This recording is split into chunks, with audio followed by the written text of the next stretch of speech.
Yo, what is up, guys? Let's start with IGCS economics demand. So, what's the demand? Basically, it's your willingness and ability to purchase a product or a service at a given price in a given time period. So, demand is the amount of a good or service that a consumer is willing and able to purchase at a given price in a given time period. Yeah, the first one was just my definition. If a consumer is willing to purchase a good but cannot afford it, two, it is not effective demand. Now we have demand, effective demand, and quantity demanded. A demand curve is a graphical representation of a price and quantity demanded. You can see quantity demanded. Let me just get the color. Let's go with pink. Yes, and quantity demanded. QD, like short form, by consumers. If data were plotted, it will be an actual curve. So like this, we know demand. So it could be something like this, like this. But then economists, however, use straight lines to make the analysis easier. So instead of complicating it, to just make it easy, we just do this a straight line demand. Okay, individual and market demand. Oh, that's not something very complicated. Market demand is the combination of all the individual demand for a good and service. It is calculated by adding up the individual demand at each price level. Okay, so they have given us an example here. The monthly market demand for newspapers in a small village.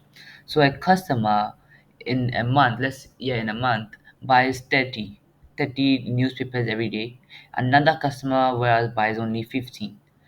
Another one buys four, and another one also buys four.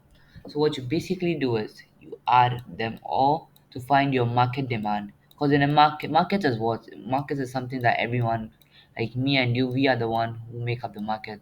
So everything that like all everything that we demand is basically like everyone as a whole. What we demand is basically what market demand is.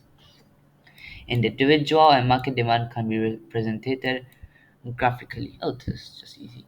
Market demand for children swimwear in July is the combination of boys and girls demand. Okay, diagram analysis. Okay, so what this is saying that the first diagram is for boys. So it's saying that at $10, okay, over here the price is kept constant. That's why a straight line is here. So at $10, this is our demand curve. At $10 for boys, 500 units are what do you say demanded, whereas for girls, 400 units are demanded. So what you basically do is you add the boys plus girls, then you get 900, which is total customers. So yeah, that's just like A plus B equal to this total customers. Let's just say C. Okay, let's look at what this thing says.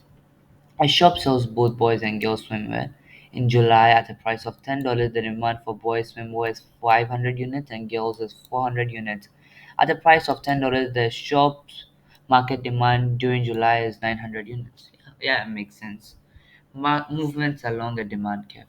If price is the only factor that changes, which means ceteris paribus with all other things being equal, there will be a change in the quantity demanded.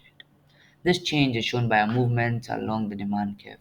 Okay, so this is basically the upward movement along the demand curve is called contraction, and the downward movement along the demand curve is called extension.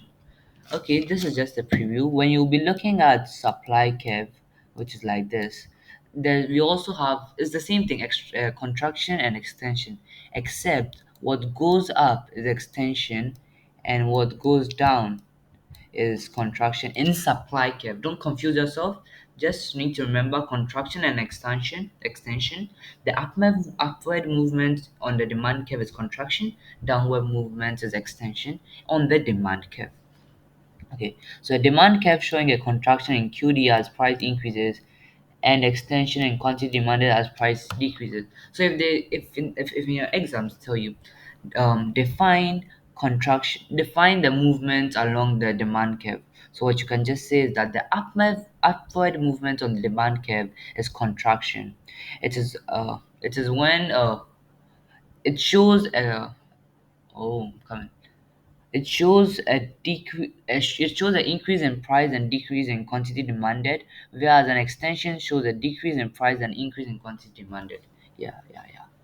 Okay, so let's look up the analysis. An increase in point is price from $10 to up the movement of. Okay, let me just explain this. So let's say this is our first price P1. So as price went up, our quantity supply decreased from 10. So this is how it is, 10 to 7. This is here. And as price went down, our quantity demanded increased to from 10 to 15. So that's basically the law of demand, which will look, yeah, over here, the law of demand. So what the law of demand says, that as we saw, as price went up, our quantity demanded went down. Let me just write QD. And as our price went down, our quantity demanded went up. Yeah, that's basically the law of demand as we saw over here. Let's go down. The law of demand captures the fundamental relationship between price and quantity demanded. It states that there's an inverse relationship between price and quantity demanded. When the price falls, the quantity demand falls. Oh, sorry, when the price rises, the quantity demand falls. And when prices fall, the quantity demand rises. Yes, that's what I basically said over here.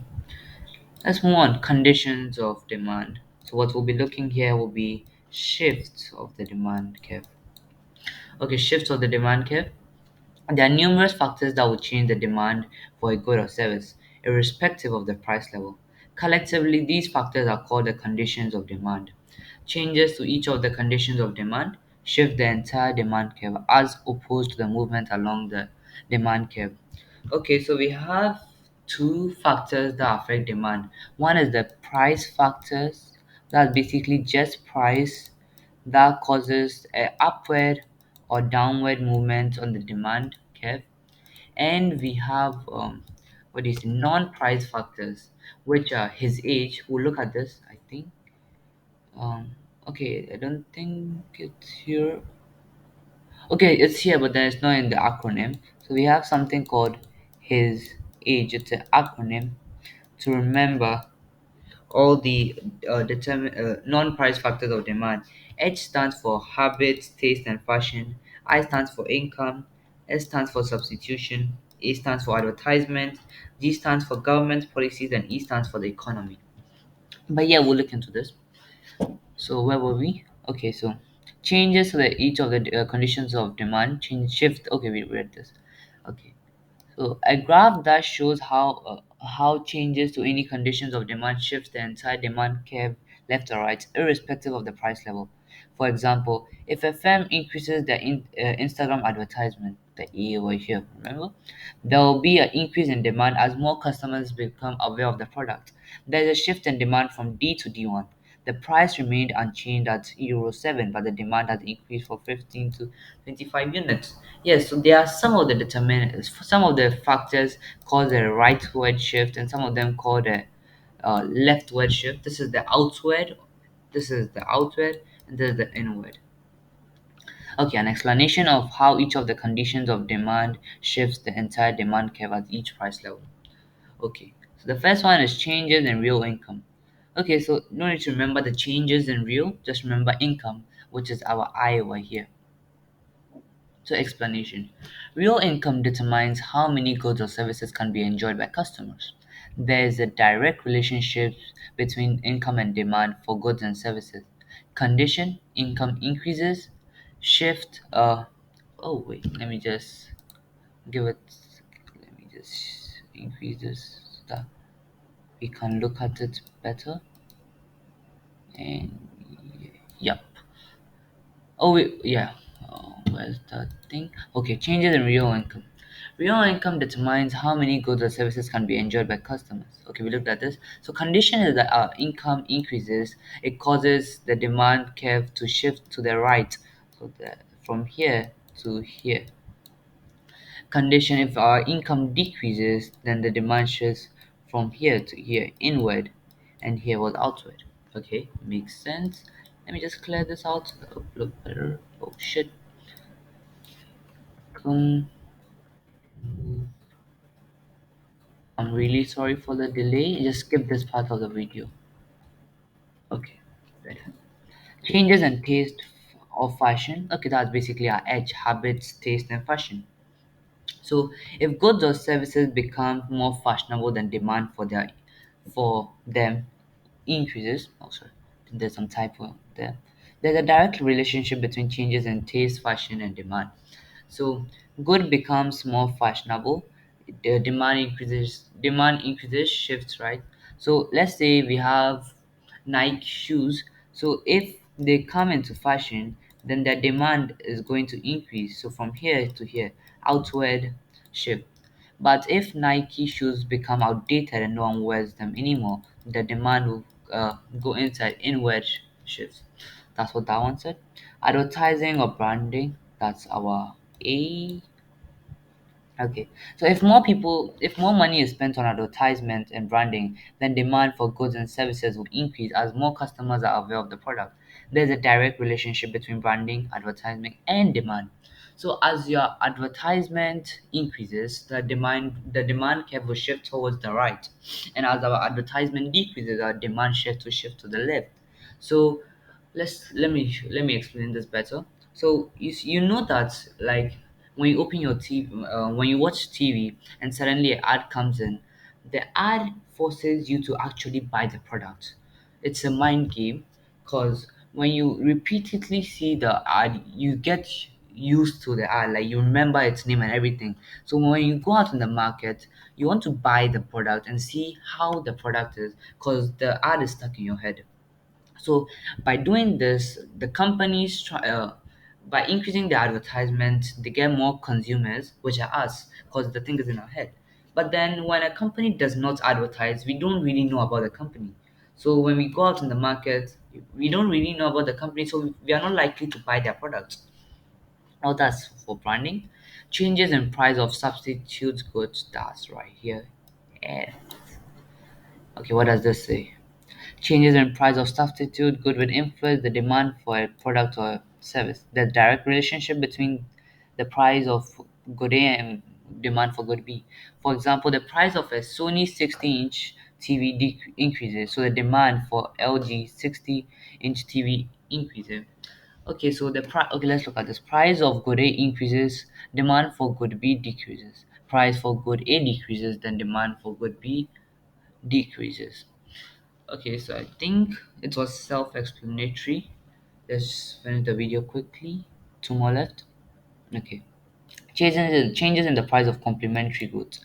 Changes in the price of complementary goods will influence the demand for a product or a service. There's an inverse relationship between the price of good A and demand for good B. For example, the price of a printer ink increases, so the demand for ink printers decrease. The price of good A increases, demand for good B decreases, so a left inward shift. Price of good A decreases, and the demand for good B will increase. Last but not the least, population size or distribution.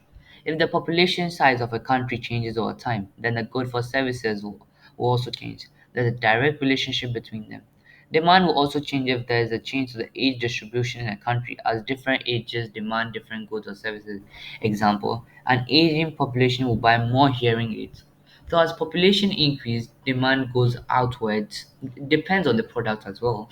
But as population decrease, that there's an inward shift on the demand curve. I think that should be it. Hope this video helped, and that'll be all for today. See you in the next video. Stay tuned, subscribe, like, share, and share it with all your friends. Till then, see you.